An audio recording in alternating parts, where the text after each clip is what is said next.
मी संसदीय कामकाज मंत्री आहे ना, किंवा विधेयक आणायचं असतं, कायदा करायचं असतं, तर लोकशाही परंपरा आहे की विरोधकांना पण समोर बसवा की आणि त्यांनाही सहभागी करून घ्या. तर शोधून आणलं 50 जण आहेत ना, कोणाची 10 आहे, कोणाची 18 आहे, कोणाची 20 आहे.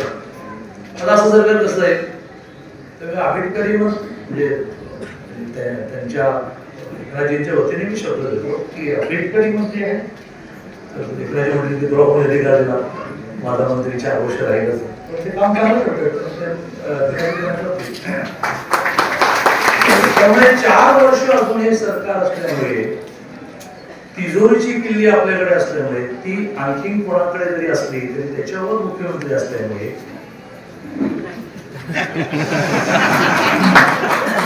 कारण समोरची उमेदवार म्हणणार तिजोरीची किल्ली आमच्या हातात आहे, पण तिजोरीचं मालक आमच्याकडे.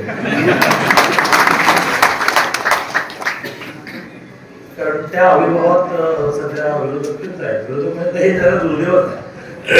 त्याला कलियुगाचं शेवटचं पर्व म्हणतात. की कलियुग असा आला की आपणच एकमेकांच्या बद्दल होतो समोर लढत बहुतेक वर्षी तिघांनी योजना केलेली दिसते बघायची की मजा नाही ना निवडणूक लढवायला. समोर कोणीच नाही. जिल्ह्यामध्ये अनेक ठिकाणी काँग्रेसचा उमेदवार पण नाही. महाभारत नाही, महाभारतामध्ये खरी लढाई असते. हे निवडणूक होते, कार्यकर्ते जगते, तू तिकडे मी असं दिसते. त्यामुळे तिजोरीचा मालक इकडे आहे. त्यामुळे विकासाच्या बाबतीमध्ये काळजी करण्याचं कारण नाही. सगळ्या शेवटी एकच मुद्दा मांडून माझं बोलणं संपेल. तो असं आहे की ह्या लोकशाहीमध्ये करता करता रस्ते, गटर, दवाखाने म्हणजे विकास असं आहे. रस्ते गटर रस्त्याशिवाय चालणार कसं, गाड्या घेताना गटर होऊन झालं पाहिजे. तर नवीन नवीन योजना आणून गटरचं पाणी शुद्धीकरण करून वापराचं पाणी म्हणून कसं आणता येईल. आता आपण पुण्यामध्ये मोठ्या प्रमाणात 11 STP म्हणजे आपण जे पाणी वापरतो ते शुद्ध करण्याचे 11 STP 1800 कोटी ते बसवतात की ज्यामुळे 100 लिटर पाणी आपण वापरलं 80 लिटर पाणी पुन्हा वापरता येईल. ते गाड्यांना वापरता येतं, गाड्यांना वापरता येतं, बांधकामाला वापरता येतं. म्हणजे पिण्याचं पाणी कसा कशा वापरतात असे मध्ये केले पाहिजे की पाणी वापरलं की 80% पाणी पुन्हा कशाला वापरायचं. गाड्या वगैरे पिण्याचं पाणी वापरायचं. पिण्याचं पाणी पुरवलं. पिण्याचं पाणी एका माणसाला दिवसभर किती लागतं? जास्तीत जास्त 1 लिटर लागतं, 2 लिटर लागतं. स्वयंपाकाला 1 लिटर, 2 लिटर. जास्त तो कपडे धुवायला वापरतात, भांडी घासायला वापरतात, मग गाड्या धुवायला वापरतात. सकाळी मस्त पाणी पिणे जाऊन गाडीच्या बाजूला पिण्याचं पाणी होते, त्याच्यामध्ये STP लाव, पाणी शुद्ध कर, ते वापर सगळं करा. पण रस्ते गटर म्हणजे विकास नाही. माणसाचा विकास म्हणजे विकास.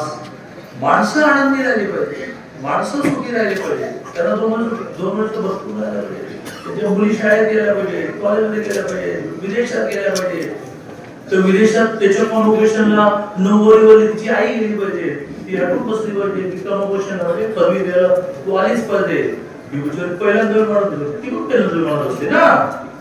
ग्रामीण भागात ते बघितलं तुम्हाला आठवत नाही का, इथल्या जवळच्या एका गावातली टेम्पो चालवणाऱ्या ड्रायव्हरची मुलगी मला 5-6 वर्षापूर्वी अप्रोच केली. पत्र लिहिलं.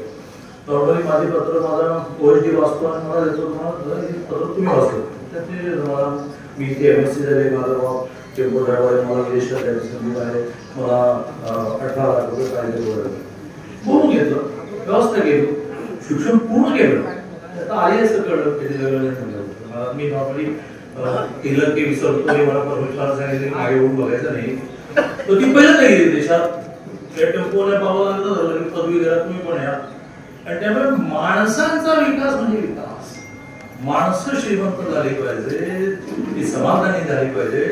यासाठी आता नगरपालिकांनी स्वनिधी आणि लोकसहभाग याच्यातून कौशल्य विकास केंद्र काढा, महिलांना रोजगार शिकवा, त्यांच्या वस्तूंसाठी बाजार काढा. 1 रुपया डिपॉझिट घेऊ नका, 1 रुपया त्यांचं भाडं घेऊ नका. सगळे पैसे घरी जाऊन नवऱ्याला देऊ द्या, डिपॉझिट द्या, भाडं द्या, टॅक्स द्या. नो, त्यातून तिला श्रीमंत होत आहे. महिला जोपर्यंत श्रीमंत होत नाही तोपर्यंत समाजामध्ये श्रीमंती येणार नाही. कारण तिला मिळालेला प्रत्येक पैसा ती कुटुंबाला असते. तांदळाच्या डब्याला कोण घेते, नवऱ्याला मागे लागतंय की स्कूटर बदल की किती वेळ बंद पडते. तो म्हणतो की कुठं आणायचे पैसे माझ्याकडे आहेत की. ती स्कूटरला पैसे देते, मुलीला चांगल्या कॉलेजमध्ये ऍडमिशन घ्यायला पैसे देते. नवऱ्याला मिळाला की तो म्हणतो की चांगला धाबा कुठला झालाय की तो तसा नाही, पण खाणं पिणं त्याला पैसे विषय झाले.